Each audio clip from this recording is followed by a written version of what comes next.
Coach will open with a comment. Raise your hand and reach it.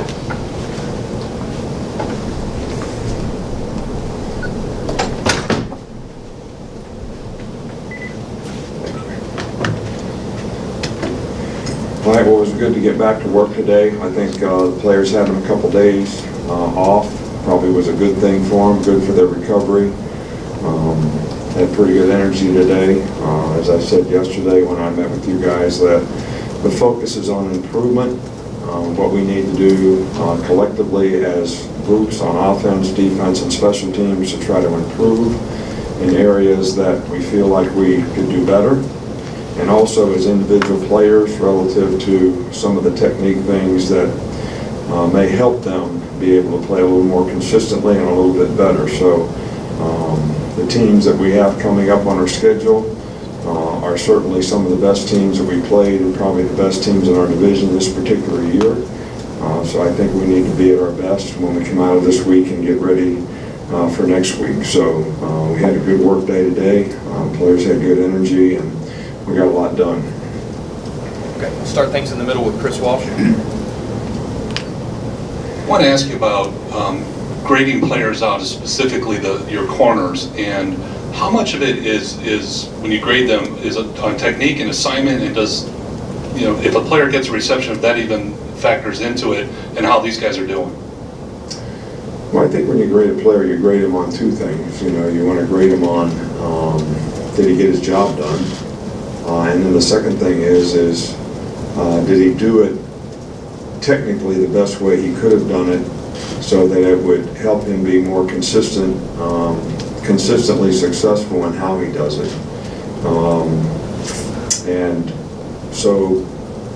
And then there's a third portion of that, I guess, is when guys make mental errors and don't cover the right guy or play the wrong technique or play the wrong coverage. Those things are catastrophic in terms of what the consequences can be. Because in the secondary, if everybody plays it wrong, it's right, because at least you played the same coverage. It might not have been what you wanted to play.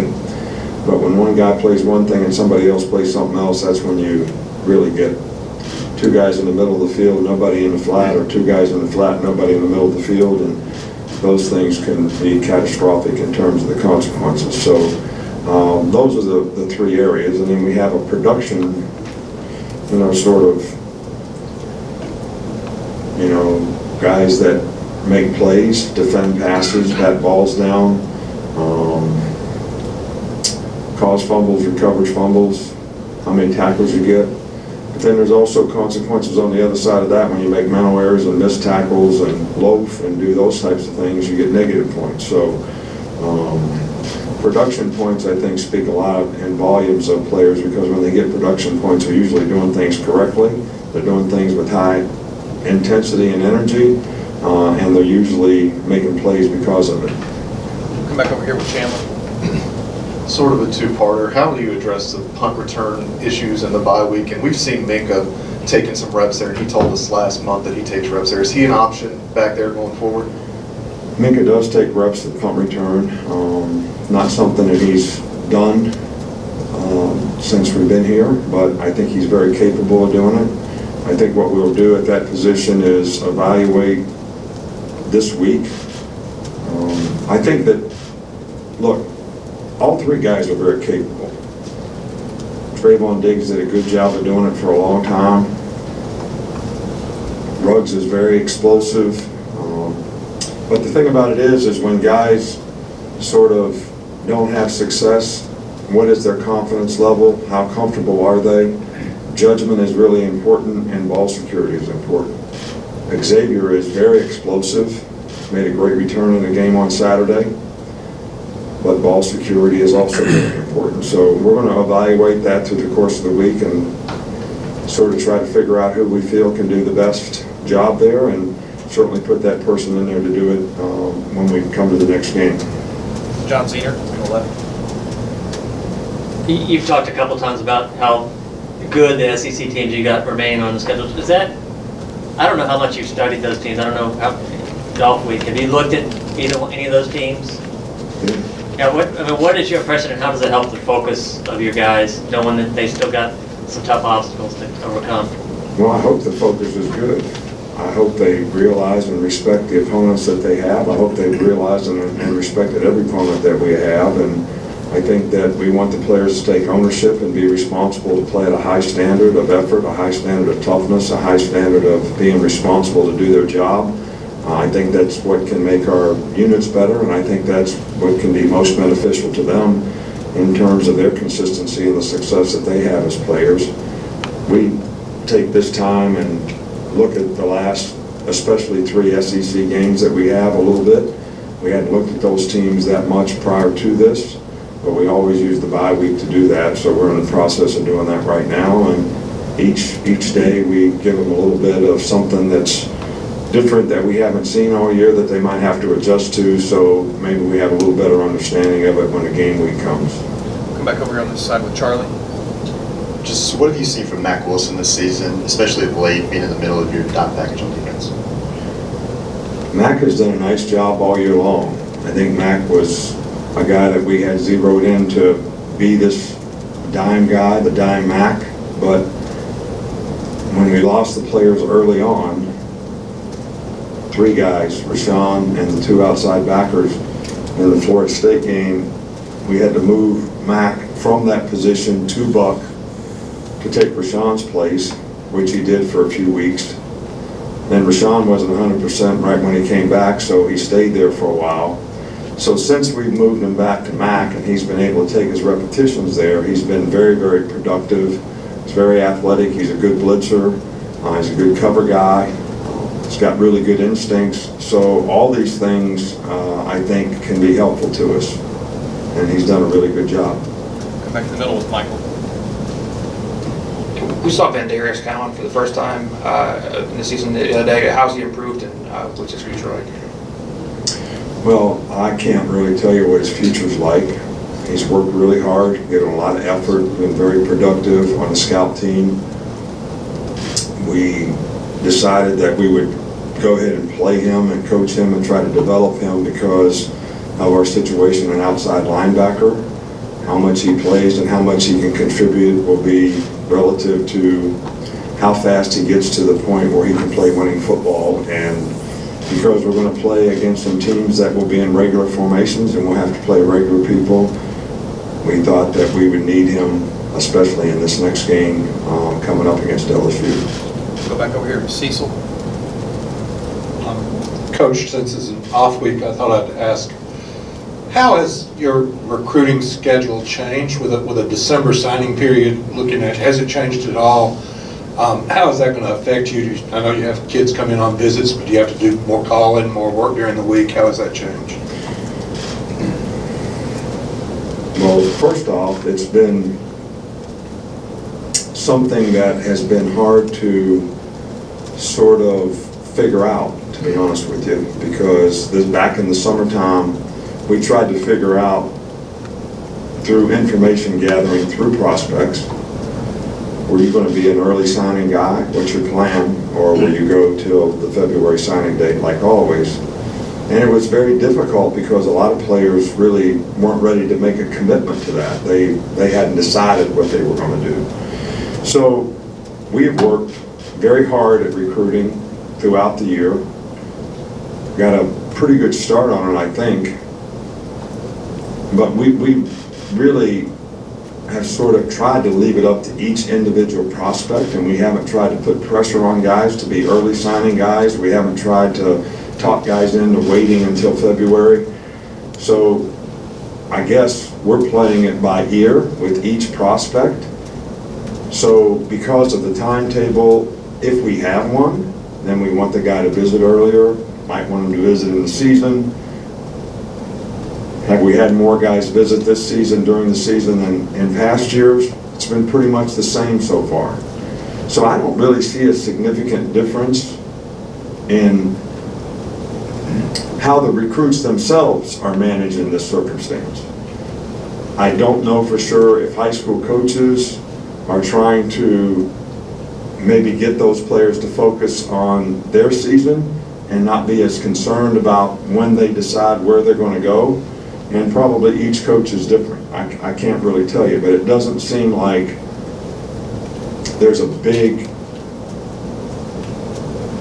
difference in how we recruited in the past, from a prospects standpoint. Go up front here with Tony. I was wondering, what have you seen from Josh Jacobs from a maturity standpoint? We've got to see him a couple of times. He seems like a really composed kid. What do you? Josh has done a very good job. Obviously, he's had to overcome an injury earlier in the season with his hamstring. Was very good about the due diligence he had to go through to rehab that and get back to where he's played really, really well for us the last few weeks. Now he's got a little ankle injury that's going to keep him out for a few days here, but hopefully he'll be okay and be back and ready to roll next week. But Josh is just a very industrious team guy that will do anything to help the team. Whatever his role is, he embraces it, plays hard all the time, very instinctive, very quick, and is a really good change of pace guy for us relative to the other players and how he complements them. So I've been very, very pleased with how he's progressed and what he's been able to do for us this year, and he's had some obstacles to overcome, but he's done a really good job of doing that. Back left with Reiner. The Patriots last year took a similar tack with that you guys have with their kickoffs, refraining from kicking, touchbacks or going for the touchback and maybe kicking it a little bit shorter to induce a return. Whoever said we did that? I don't ever recall saying that we're not trying to kick the ball in the end zone. I'm happy every time the guy kicks the ball in the end zone. So, and we've had to cover quite a few, and we've done a pretty good job of covering them, so I'm happy with the coverage as well, but did I say that? I don't remember that. Did I? Well, no, on that end though, it seems that you guys, have kicked it a little bit short, but going, as far as Not intentionally. okay, not intentional. But you can go ahead and ask the question. Well, I I was mean, just even though wondering, it's sort of, basically, one of those we're kind of pulling out of the sky here because, look, I'm happy every time the guy kicks the ball out the end zone. I'm happy with the way our guys cover, and I got a lot of confidence in it. We've had a lot of tackles inside the 20. So our drive start for kickoff coverage has been very good.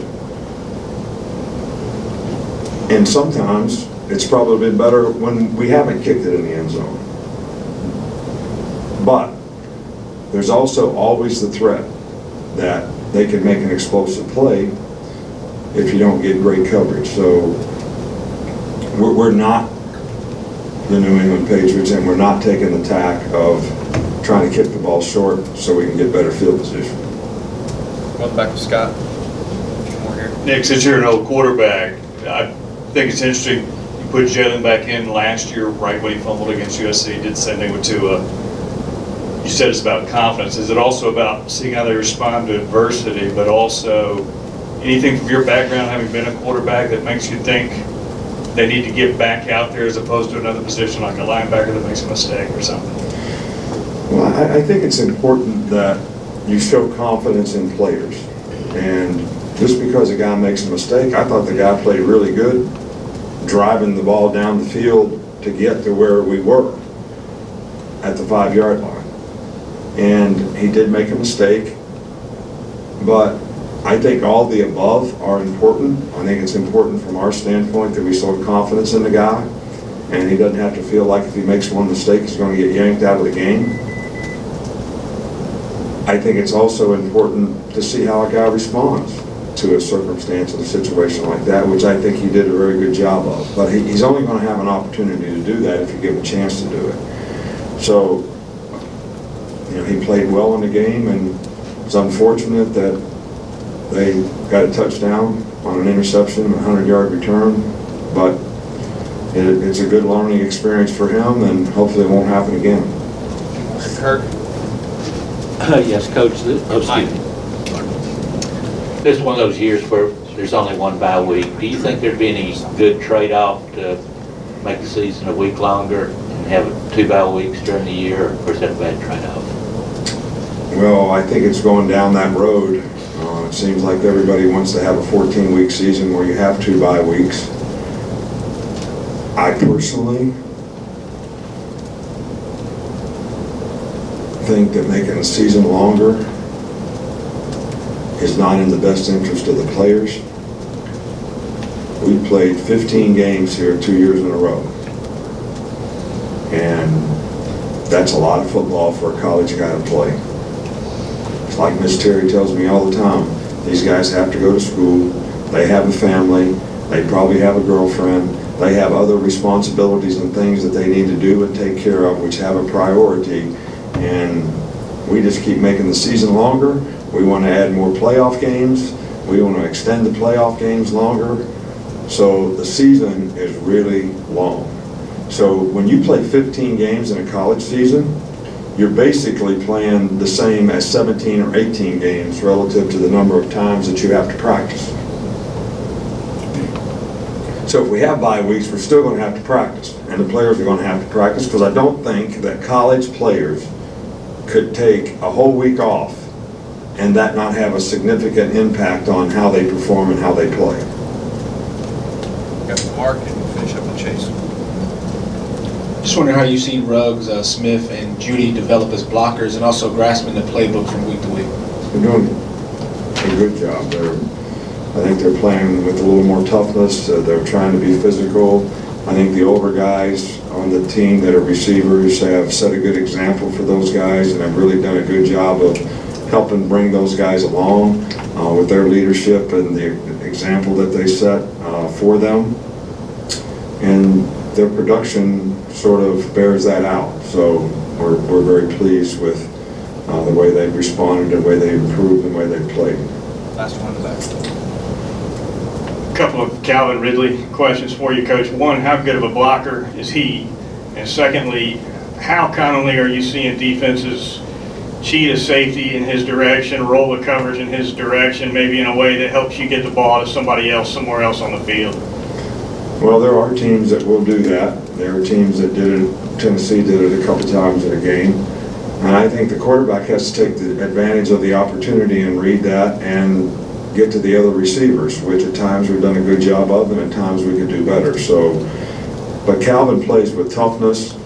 He certainly goes about. He's not the most physical guy in the world because he's not the biggest guy, but he plays with a lot of toughness, and he'll go in there and try to block people and be physical. So we have no issues and problems with the toughness and how physical he tries to play. Thank you, Coach. All right, thank you.